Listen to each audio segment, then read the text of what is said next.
Ya, salam Bapak Ibu. Ya, pada pagi hari ini kita akan belajar firman Tuhan dan kita akan belajar dengan tema warisan.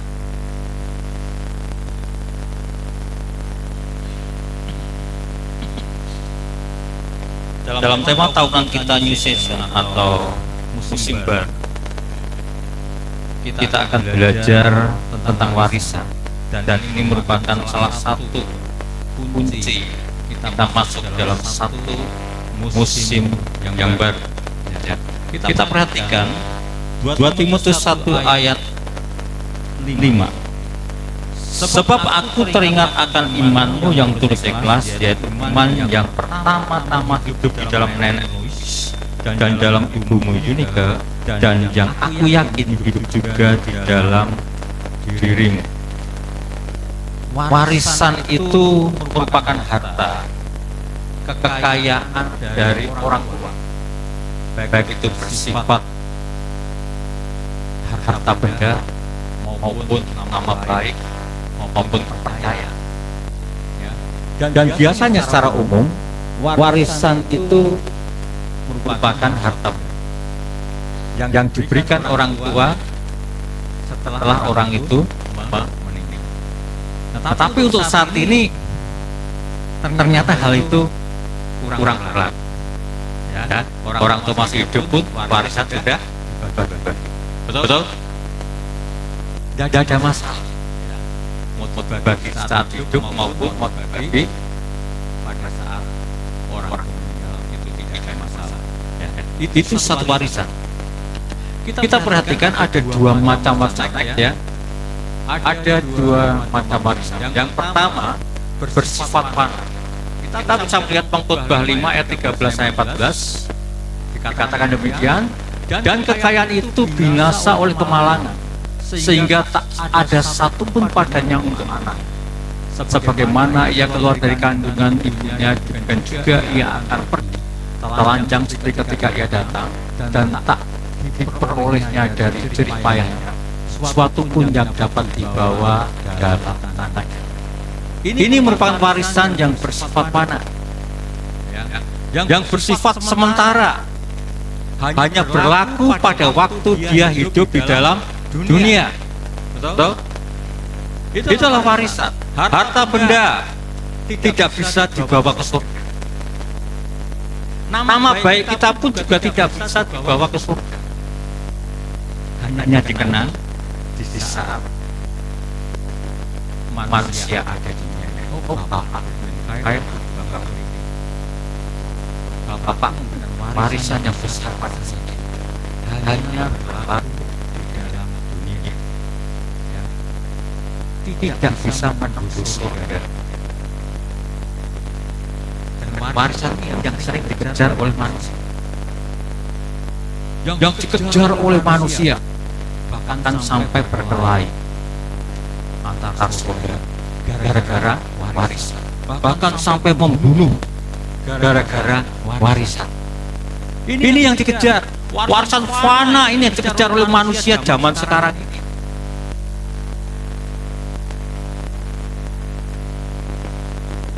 Dan itu hanya berlaku pada saat kita menikmati kekayaan orang tua yang diberikan pada kita. Kita menikmati nama besar orang tua kita. Kita bisa sangat. Tetapi itu hanya berlaku di saat kita hidup di dunia. Kemudian yang kedua, warisan kekal. Kita bisa melihat Yohanes 3:16. Karena begitu besar kasih Allah akan dunia ini, sehingga ia telah mengaruniakan anak yang tunggal, supaya setiap orang yang percaya kepadanya tidak binasa dan beroleh hidup. Warisan yang bersifat kekal adalah iman. Iman kepada Yesus Kristus. Dan warisan yang terbesar adalah Yesus Kristus itu sendiri. Di saat manusia itu mati, kalau orang raja-raja pada zaman saya raja-raja Tiongkok kok dia mati? Harta bendanya disangoni banyak sekali emas, banyak sekali kekayaan di dalam kubur. Bahkan dijaga oleh prajurit-prajurit yang patung-patung itu ya. Dan seperti itu. Demikian pula Raja-Raja Firaun pun juga demikian. Dimakan peti kok saatnya. Orang mati, bajunya masukkan ke peti. Kemudian kesayangannya dimasukkan ke peti. Bahkan kalau orang Solo, saya melihat dan saya juga melihat orang mati bujangan karena belum nikah kasih boneka. Seperti itu. Saya itu filosofinya kayak apa saya nggak ngerti. Kenapa kok orang mati itu dikasih boneka? Karena apa? Ya masih bujang, belum menikah. Seperti itu alasannya. Apa pot pacaran nih kuburan? Nggak tahu saya. Itu memang solusinya. Saya nggak tahu filosofi orang-orang di tempat ini.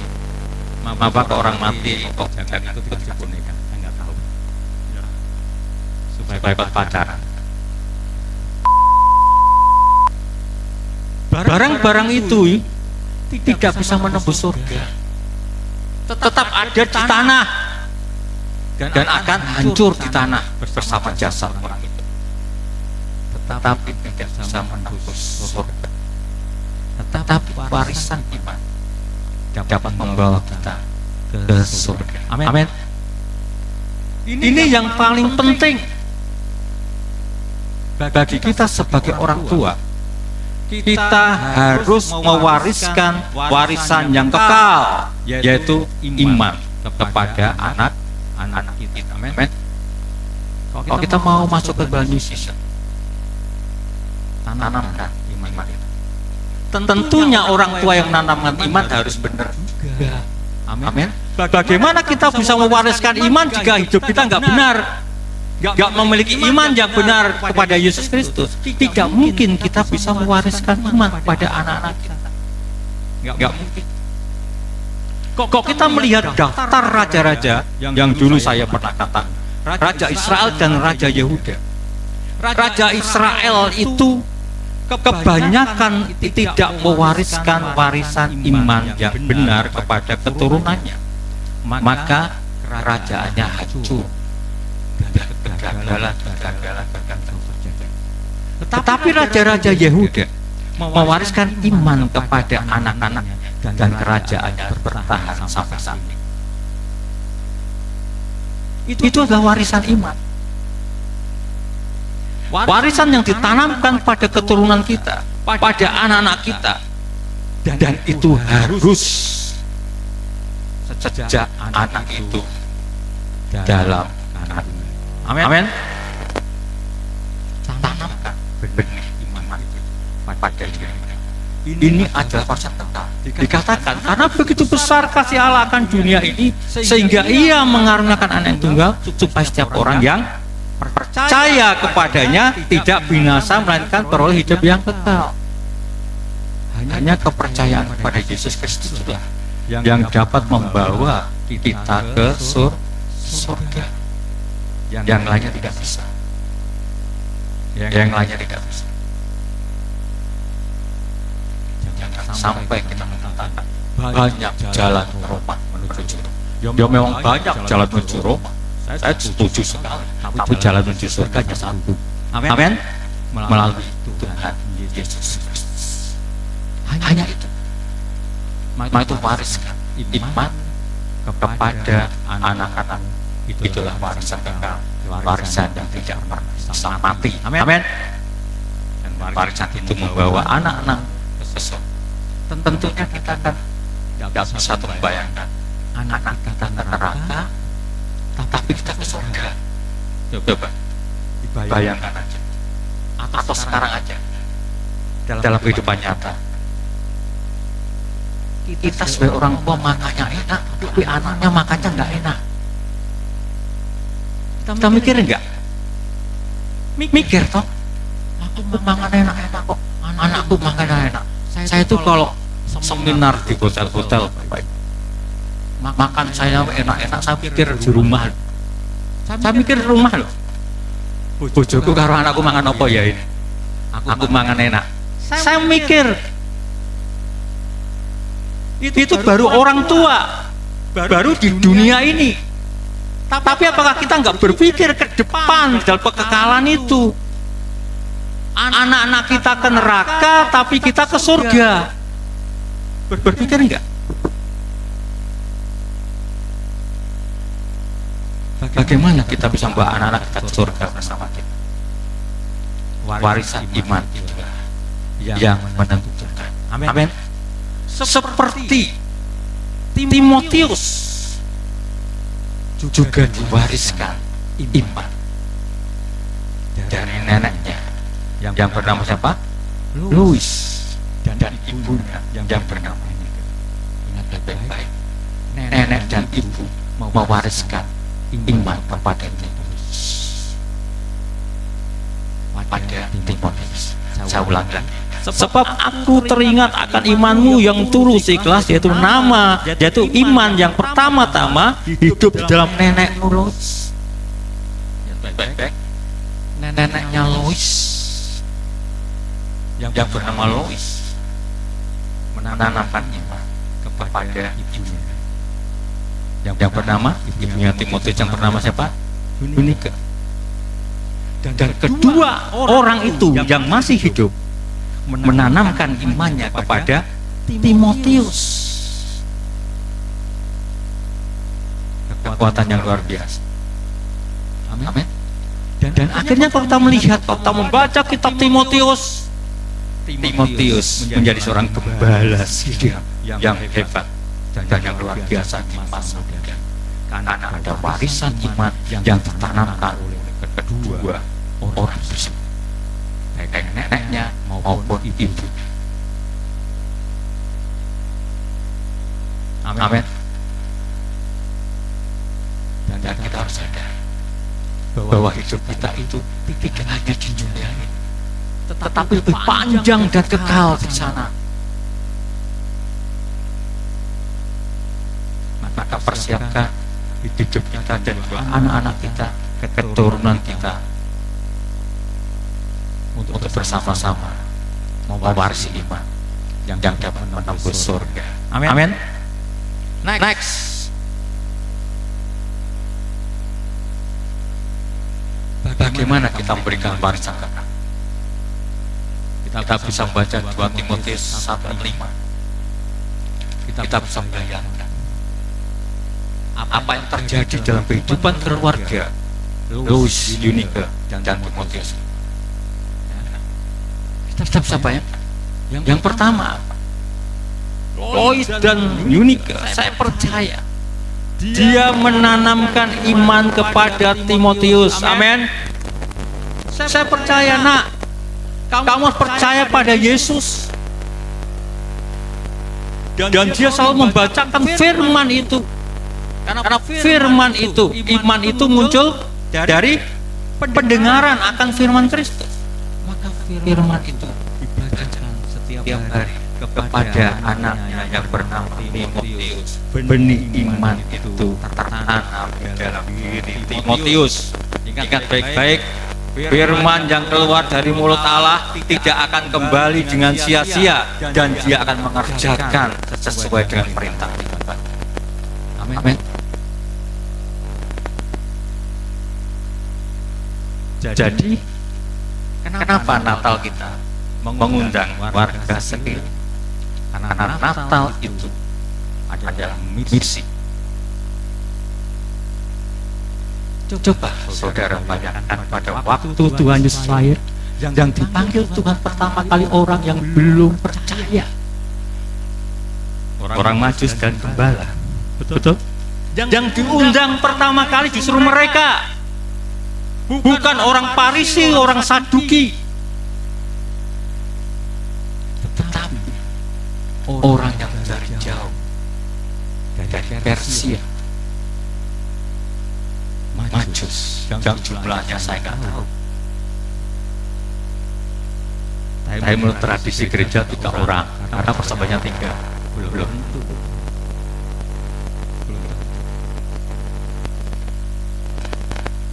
Yang dipanggil orang percaya. bodoh orang yang belum percaya. Maka Natal persis untuk menanamkan firman itu kepada orang yang belum percaya pada Amin. Juga menanamkan benih iman kepada orang percaya supaya dewasa. Amin. Jadi Natal hanya untuk kalangan gereja, saya tahu. Karena itu bukan tujuan Allah. Bukan tujuan. Karena saya tahu persis dan saya percaya bahwa firman yang keluar dari mulut Allah tidak akan kembali dengan sia-sia, dan dia akan terus bekerja dan bekerja. Saatnya nanti kita akan melihat tuaian besar. Amin. Saya nggak tahu, tapi bertahun-tahun kita sudah nanam benih pada mereka. Tapi pasti tumbuh. Itu yang saya. Amin.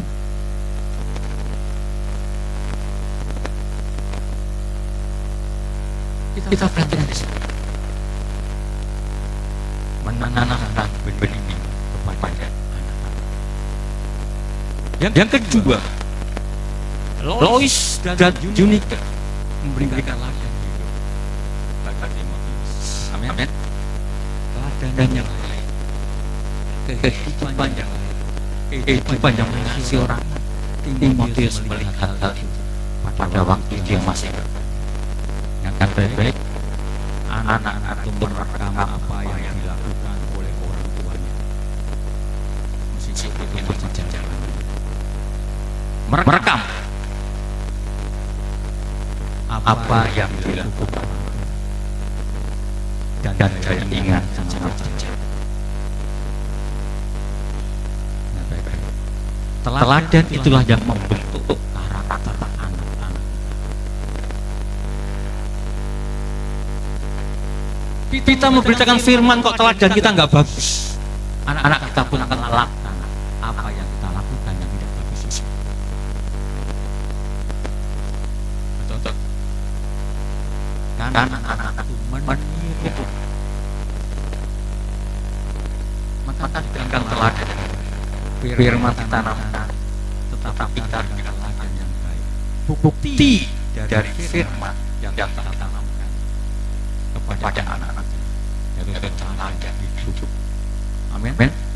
Teladan itu. Teladan itu. Anak-anak akan baik. Saya itu kalau dalam event saya bawa Aryo kemana-mana supaya dia bisa melihat, supaya dia bisa melihat, oh seperti ini, oh seperti ini melayani itu. Saya bawa kesesaran bawa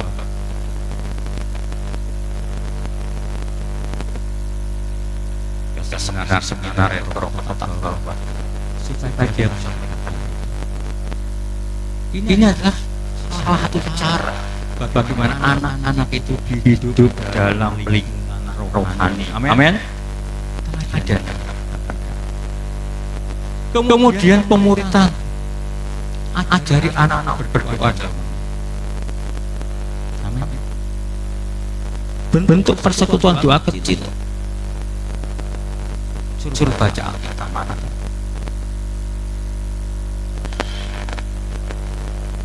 Maka kebiasaan-kebiasaan yang salah akan tertanam di dalam diri kita. Berdoa, mengajari firman Tuhan, dasar-dasar membangun sesuai dengan tingkatan umurnya.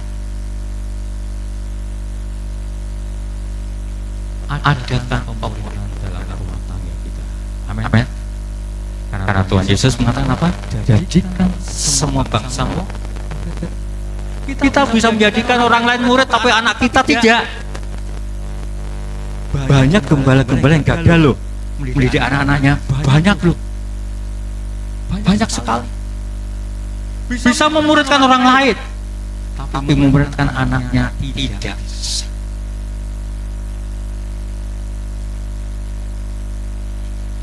di sini. Di sini Bapak.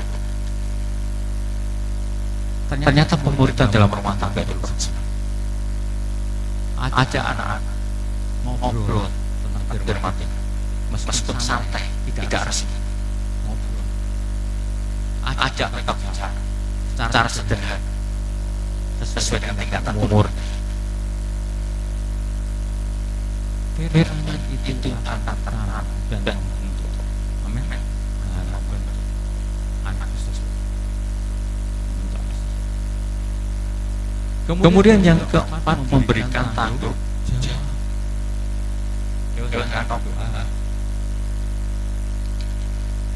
Berikan jawab.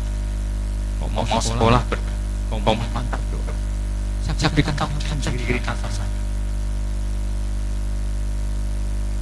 Meskipun ada orangnya tahu sendiri anaknya itu nggak serius, sesuatu itu nggak serius, dolanan mainan. Tapi kalau dia mau sekolah pasti berbagi. Pasti berdoa sendiri. Mau makan dia pasti berdoa.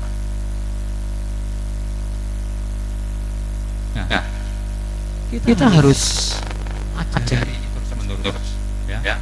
Berikan tanggung jawab pada anak untuk melakukan.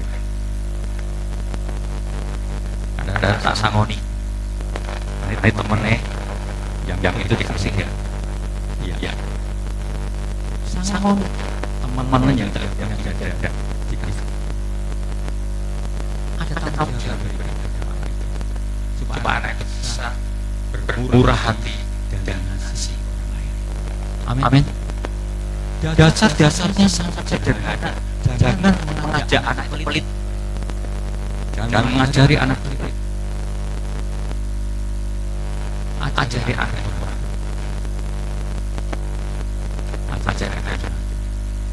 Ini adalah pendidikan, menanamkan, mewariskan iman yang kekal pada anak. Ya. Mewariskan. Ini satu pelajaran dasar yang sangat sederhana. Saya percaya Bapak Ibu tidak melakukan hal itu. Tapi di sini saya hanya mengingatkan Bapak. Amin. Supaya tidak tidak apa. Next. Hasil. Kok kita sudah menanamkan warisan seperti yang dilakukan oleh Louis dan Yunika. Hasilnya akan menjadi bagi yang kualitas ilahi. Amin. Anak itu akan memiliki kualitas ilahi. Karena kita mendidik anak yang baik, mewarisi iman pada anak-anak. Yang pertama, mengapa anak itu bisa menjadi pribadi yang berkualitas ilahi? Memiliki dasar iman yang baik. Lukas 6 46. Ya usah.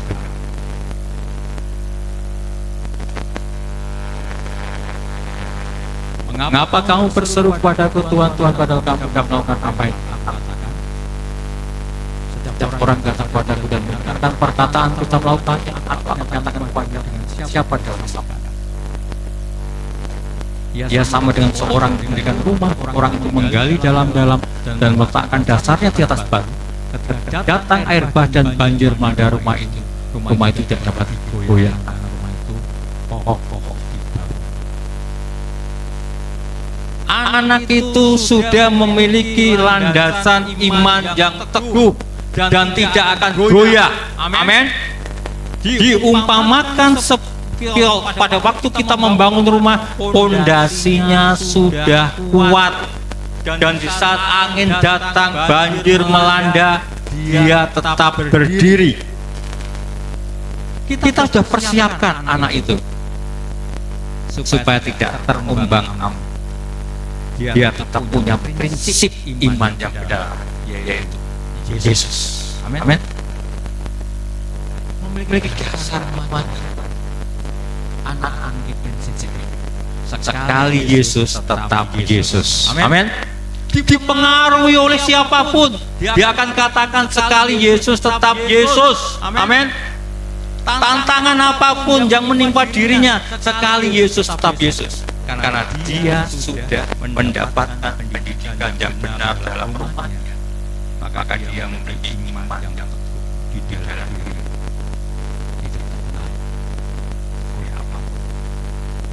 Next, kembali. Yang kedua, kita bisa lihat. Yang kedua, berani menghadapi kehidupan. Banyak anak-anak yang tidak berani menghadapi kehidupan, mendapatkan kesulitan sedikit mundur, sembunyi,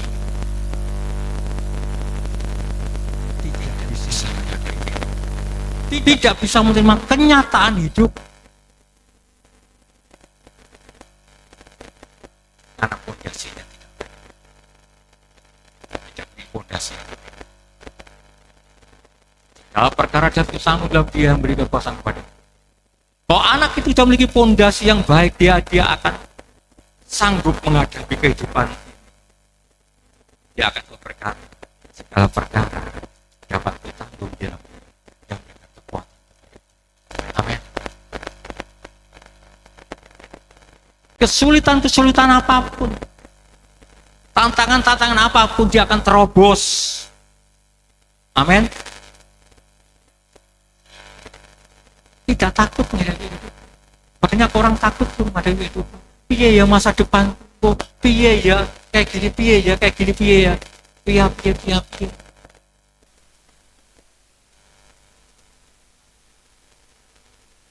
Jatuh.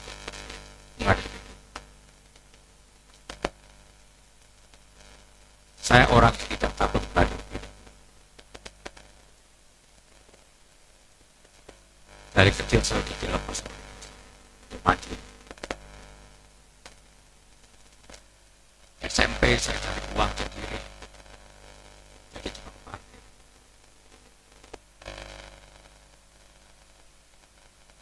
Lulus SMA, saya Kalimantan, buka warung bakso. Saya nggak takut menghadapi itu.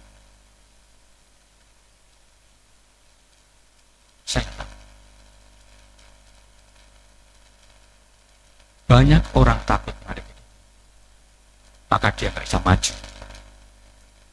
Orang yang takut menghadapi kehidupan tidak akan pernah maju, karena dia akan menghindari tantangan, dia akan menghindari kesulitan,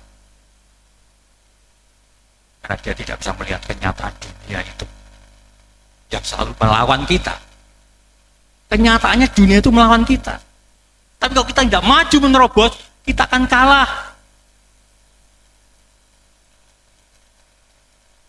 Saya suka film silat, film kungfu Cina, saya suka. Tapi yang kolosal, sukanya yang perang itu loh. Wah, gitu kan. Yang perang ada benteng, wah rame banget itu. Saya suka yang kayak gitu. Daripada sinetron cinta-cinta, saya lebih suka yang itu. Meskipun ada bau-bau cintanya juga. Tapi perang luar biasa coba. Musuh yang begitu banyak seperti itu. Kok hanya diam saja, roboh benteng itu, maka harus ada serangan terobosan yang baru. Dari benteng buka pintunya menyerang kembali menerobos. Akhirnya musuh tidak bisa. Coba kalau diam tak. Harus bisa melawan, karena dunia itu melawan. Maka kita harus bisa melawan dunia, menerobos. Amin. Kita bisa. Tuhan sudah berikan senjatanya. Tuhan sudah berikan perlengkapan kepada kita yang potensi, karunia, talenta yang bisa menerobos kesulitan hidup. Ya, demikian ditanamkan kepada Timotius oleh Lois dan Enike. Timotius yang masih muda itu, dia tidak takut menghadapi satu zaman yang begitu sulit pada waktu itu. Dia tidak takut. Ya, dia tidak takut. Maka dia menjadi gembala yang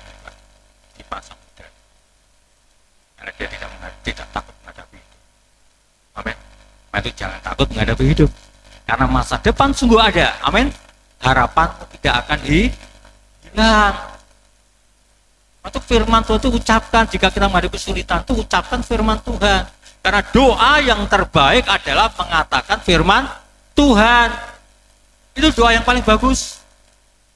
Karena kita mengingatkan Tuhan akan firman-Nya. Dan kita tahu bahwa Tuhan tidak pernah ingkar pada firman.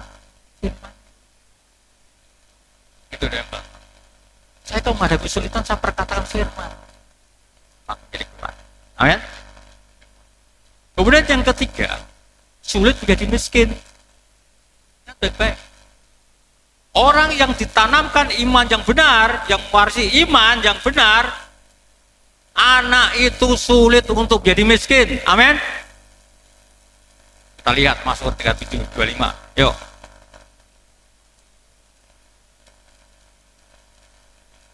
Dahulu aku muda, sekarang telah menjadi tua. Tetapi tidak pernah kulihat orang benar ditinggalkan anak atau anak cucunya meminta-minta roh. Baik-baik. Pegang ayat ini. Dahulu aku muda, sekarang telah menjadi tua, tapi tidak pernah kulihat orang benar ditinggalkan atau anak cucunya meminta. Jadi firman Tuhan, orang yang mewarisi iman yang benar tidak akan miskin. Amin. Tidak akan miskin. Kenapa tidak akan miskin? Karena apa? Dia memiliki dasar iman yang teguh. Dia tidak takut menghadapi hidup. Dan dia pasti tidak akan miskin. Amin. Orang yang berani menghadapi kehidupan tidak akan miskin. Karena dia bisa menerobos kemustahilan. Amin. Dapat menembus kemustahilan. Menembus kemustahilan. Hal yang mustahil akan terobos, akan tertembus. Dan kita mendapatkan sesuatu yang besar dan dahsyat. Amin. Itu ya kan? Tapi kalau kita sudah menanamkan iman pada anak-anak kita, jangan takut anak kita miskin, enggak. Karena kita sudah bekali dasar iman, kita bekali dia satu semangat untuk hidup dan berani untuk menghadapi kehidupan, maka dia akan berkarya, berinovasi. Amin. Karena iman itu berinovasi. Hikmat yang mengalir, bagaimana Tuhan iman aktif. Dan iman itu sanggup mengubah segala dan sanggup menembus kemustahilan. Gitu ya. Kemudian yang keempat, menjadi teladan. 1 Timotius 4 ayat 12. Yuk. Jangan seorang pun menganggap engkau rendah karena engkau muda. Jadilah teladan bagi orang-orang percaya dalam perkataan, dalam tingkah lakumu, dalam kasihmu, dalam kesetiaanmu, dan dalam kesucian. Ya, Timotius yang muda, yang dididik oleh Lois dan Yunika, yang telah mewarisi iman dari nenek dan ibunya, dia bisa mengenalkan pada orang lain, meskipun dia masih muda. Teladan dari perkataannya, tingkah laku, kesucian, yang dikenalkan.